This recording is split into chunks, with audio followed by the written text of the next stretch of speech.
Écoutez, là, on assiste à un festival. Moi, j'en crois pas mes oreilles. Le vice-président des États-Unis, James David Vance. Parfait. Et Trump, il délègue. Elon Musk, tu fais ça. Vance, tu fais ça. Tu vas en Europe, tu leur fous la fessée. Et ils nous rentrent dedans, hein, carrément. Hein. Toute la technostructure européenne, toute cette médiocratie, toute cette débilité qui est comme l'URSS, quoi, qui fonctionne pareil, avec des technocrates, on n'a plus la main, quand on vote, ça sert à rien. Là, ils rentrent dans le système, mais d'une manière frontale, c'est pas du tout diplomatique, vous allez voir, et on va commencer par Zelensky. Alors Zelensky, il doit avoir les pétoches, parce que je crois que les dossiers sont en train de sortir sur l'argent détourné, parce que c'est un type qui est corrompu jusqu'à la racine, jusqu'à l'os, et vous allez voir, il est là, il est en sueur et tout ça. On va le regarder, vous allez voir, c'est incroyable, incroyable. Fundamentally, the goal is, as President Trump outlined it, we want the war to come to a close, we want the killing to stop, but we want to achieve a durable, lasting peace, not the kind of peace that's going to have Eastern Europe in conflict just a couple years down the road. So we had a number of good conversations about how we might accomplish that together, and certainly we'll have many more in the. On voit bien qu'il est le patron, hein, maintenant. Ça, c'est fini de faire le con, là, de faire la tournée et de réclamer du pognon, parce qu'il a fait la tournée des Grands-Ducs, hein, il a été sonné à toutes les portes, il nous culpabilisait même, pour demander de l'argent. Et vous, petits Français, il faut aller donner de l'argent à l'Ukraine. Et l'argent, il est détourné pour s'acheter des hôtels, vous voyez. Ça rentre quelque part dans votre esprit, les Français, parce que j'ai l'impression quand même qu'ils sont durs à piger ce qui se passait en Ukraine. Bref, là, de toute façon, il lui rentre dedans, tu t'assois, de toute façon, tu comptes pour rien, de toute façon, il est plus élu, il a prolongé son mandat d'une manière illégale, il a suspendu les élections, donc ce type-là n'est plus rien, c'est que de la merde. Hein, on va le dire à BHL, hein, qui disait que c'était je ne sais quoi, là, un héros juif, je ne sais pas ce qu'il avait inventé, BHL, mais vraiment de ces gens-là, on a vraiment envie de s'en débarrasser. On voudrait les voir finir en prison, parce qu'on sait que ce sont des gens qui nous ont foutus dans la merde. Les guerres, c'est à cause d'eux. Ces gens-là ont créé la guerre, ont créé de l'insécurité, ont créé, à cause de ces gens-là, d'autres souffrent, d'autres se sont battus pour rien. Le sacrifice ukrainien, mais les jeunes qui sont morts pour rien, comme les Russes, tous ils sont morts pour rien. Un gâchis épouvantable. Et on va pouvoir le dire maintenant. Alors vous allez voir, là, c'est la deuxième séquence, c'est un discours qui est assez long, il faut le suivre, la traduction est bien faite, vous allez voir. Les sous-titres sont très clairs. Alors là, vous allez vous régaler. Il parle de l'Europe, il parle de la liberté d'expression, il prend des exemples où les gens sont enfermés parce que simplement ils ont prié devant une clinique parce que ils étaient contre l'avortement. C'est vrai que c'était la chasse aux sorcières concernant, je dirais, les conservateurs, les gens qui étaient d'origine, qui étaient de leur pays, comme nous en France. Un migrant, lui, il est en liberté, mais toi, si tu te défends chez toi, si un migrant squatte ta maison, toi, tu dois aller vivre dans une caravane. Le migrant, tu peux plus le jeter dehors. Le squatteur, tu peux pas le jeter. C'est la règle chez nous, c'est la loi à l'envers. C'est-à-dire que le petit Pékin, il s'en prend plein la tronche, mais les migrants, les assassins, tout ça, allez-y, tuez, massacrez les enfants, il n'y a pas de souci, c'est open bar. Bah là, il le dit quand même, enfin. Et les censures sur les réseaux sociaux, on en a tous bavé, parce qu'on disait que le vaccin, il avait peut-être des effets secondaires. On n'a même pas le droit de dire ça. Donc là, on va écouter... bon, c'est du pain béni pour nous, qu'est-ce que vous voulez? Alors quand je sais qu'il y en a, c'est des traumatisés, il y en a qui sont ennuyés parce qu'ils aimeraient ils sont... Vous savez, c'est le syndrome des enfants battus. Il y a des gens à droite, ils veulent pas se réjouir parce que ils aiment vivre dans l'opposition. Ça les dérange que quelqu'un vienne les libérer. Vous savez, quelqu'un qui vient ouvrir ta cage et qui dit « ça y est, tu peux sortir, tu peux t'exprimer », ça leur plaît pas, ça leur fait peur. Parce qu'ils sont tellement... C'est comme l'oiseau qui est dans sa cage. Vous lui ouvrez la cage, il va mourir, quoi. Il a besoin d'une cage. Le mec de droite, il a besoin de sa petite cage. Il a besoin d'être dans sa victimisation perpétuelle, de voir des ennemis toujours partout, des complots partout, parce qu'il y a aussi cette obsession de vouloir toujours être victime, de voir que de toute façon c'est les méchants qui gagneront. Il y a cette complaisance de rester dans une tragédie qui pour moi m'énerve aussi, vous voyez, parce que autant j'ai eu des moments où j'avais pas un bon moral et tout ça, mais là on va quand même se réjouir. Il faut être con pour pas regarder les choses en face. Ce qui nous arrive, c'est du pain béni pour nous. Donc profitons-en, réjouissons-nous. Arrêtons d'être toujours dans ce pli macabre et pessimiste systématique. C'est pour ça que j'aime pas qu'on accable quelqu'un de pessimiste ou d'optimiste par rapport à son discours. Ça dépend du contexte. Vous avez des contextes qui vous rendent pessimiste et vous avez des contextes qui vous rendent optimiste. Là, on a un contexte nouveau qui nous rend optimiste. Donc, il n'y a plus de raison d'être pessimiste. En tous les cas, on peut l'être pour les Français, qui sont cons comme des baleines, mais pour la planète, ça va aller mieux, parce qu'il va y avoir moins de guerres, il va y avoir moins de conflits, il va y avoir moins de morts, et ça, c'est quand même un sacré avantage quand même. Il faut penser un peu aux autres aussi.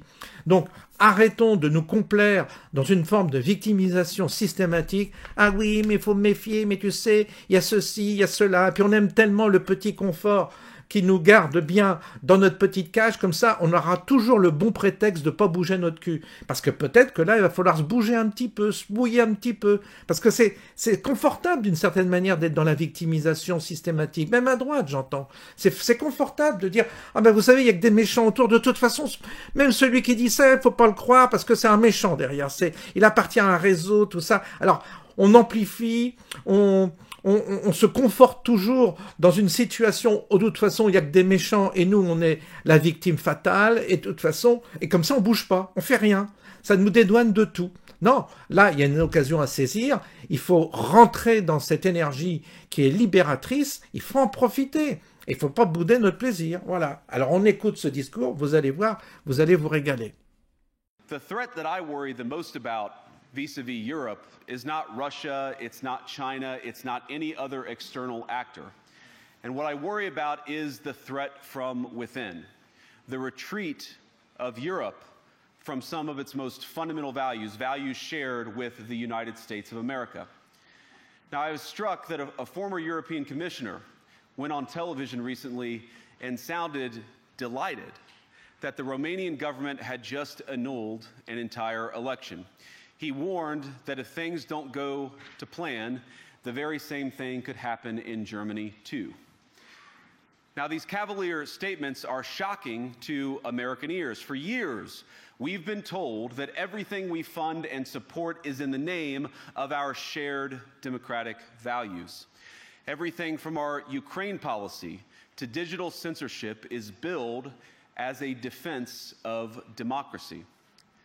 But when we see European courts canceling elections and senior officials threatening to cancel others, we ought to ask whether we're holding ourselves to an appropriately high standard. And I say ourselves because I fundamentally believe that we are on the same team. We must do more than talk about democratic values, we must live them. Now, within living memory of many of you in this room, the Cold War positioned defenders of democracy against much more tyrannical forces on this continent. And consider the side in that fight that censored dissidents, that closed churches, that canceled elections. Were they the good guys? Certainly not. And thank God they lost the Cold War. They lost because they neither valued nor respected all of the extraordinary blessings of liberty. The freedom to surprise, to make mistakes, to invent, to build. As it turns out, you can't mandate innovation or creativity, just as you can't force people what to think, what to feel, or what to believe. And we believe those things are certainly connected. And unfortunately, when I look at Europe today, it's sometimes not so clear what happened to some of the Cold War's winners. I look to Brussels, where EU commissars warn citizens that they intend to shut down social media during times of civil unrest the moment they spot what they've judged to be, quote, hateful content. Or to this very country, where police have carried out raids against citizens suspected of posting anti-feminist comments online as part of, quote, combating misogyny on the internet, a day of action. I look to Sweden, where 2 weeks ago the government convicted a Christian activist for participating in Koran burnings that resulted in his friend's murder.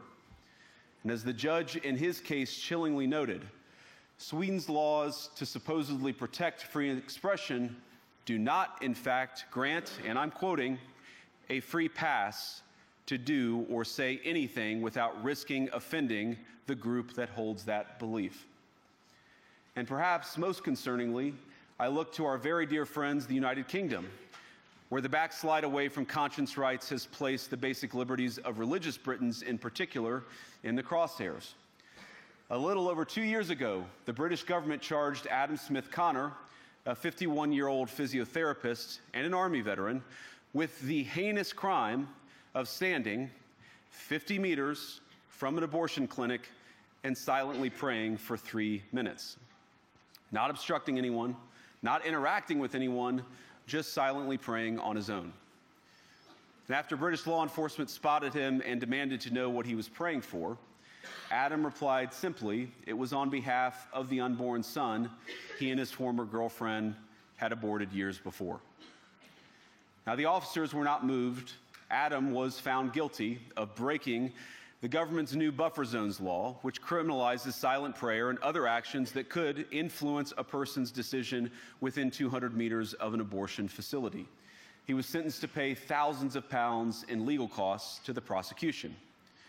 Now, I wish I could say that this was a fluke, a one-off crazy example of a badly written law being enacted against a single person. But no, this last October, just a few months ago, the Scottish government began distributing letters to citizens whose houses lay within so-called safe access zones, warning them that even private prayer within their own homes may amount to breaking the law. Naturally, the government urged readers to report any fellow citizen suspected guilty of thought crime. In Britain and across Europe, free speech, I fear, is in retreat. And in the interest of comedy, my friends, but also in the interest of truth, I will admit that sometimes the loudest voices for censorship have come not from within Europe, but from within my own country, where the prior administration threatened and bullied social media companies to censor so-called misinformation. Misinformation like, for example, the idea that coronavirus had likely leaked from a laboratory in China. Our own government encouraged private companies to silence people who dared to utter what turned out to be an obvious truth. So I come here today not just with an observation, but with an offer. And just as the Biden administration seemed desperate to silence people for speaking their minds, so the Trump administration will do precisely the opposite, and I hope that we can work together on that. In Washington, there is a new sheriff in town, and under Donald Trump's leadership, we may disagree with your views, but we will fight to defend your right to offer it in the public square, agree or disagree. Formidable. Formidable. Et puis, là, c'est l'immigration.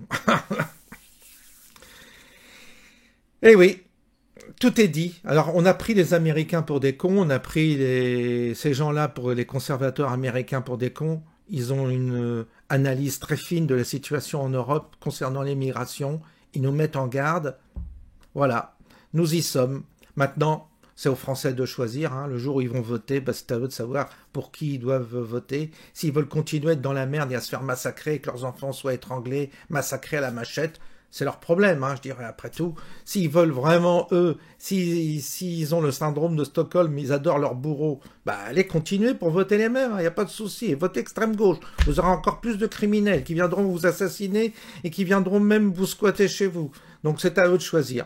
On écoute notre ami James David Vance sur ce dernier sur ce dernier extrait qui vaut le détour également. I believe there is nothing more urgent than mass migration.